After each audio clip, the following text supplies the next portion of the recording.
બધો ક્રોધ કરો માં મોટા ભાઈ, ક્રોધ કરવો સારો નથી મોટા ભાઈ. અરે કનૈયા, પેલા તો મને એ કહે કે તારા લલાટ ફોડ્યા, ખાલી એકવાર હુકમ કર, મારા હરિયાથી એમના શરીર વિંધી નાખો.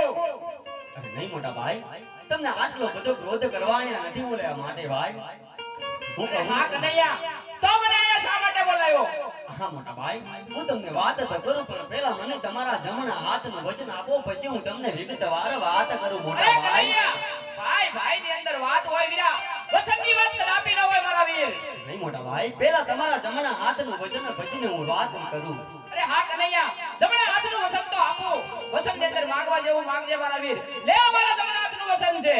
જો મોટા ભાઈ 6 વાર વિચાર કરજો, વચન આપીને ફરી તો નહીં જાવ ને. કનૈયા, રઘુકુળ રીતિ સદાસલી આવી, પ્રાણ જાય પણ બળદેવના વસન ન જાય. ભાઈ તો સાંભળો મોટા ભાઈ, પોકરણગઢના રાજા કોણ કે અજમલ, મારો ભક્ત લાડીલો, તેમના ઘરે આપણે બંને ભાઈની અવતાર ધારણ કરવાનું છે. એ વાત કદાપી ન બને કનૈયા. નહીં મોટા ભાઈ, અવતાર ધારણ તો કરવો જ પડશે.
દ્વારકા નગરી છોડીને પોકરણગઢમાં રાજાને ત્યાં અવતાર ધારણ કરીએ. બહુ સારું મારા વીરા.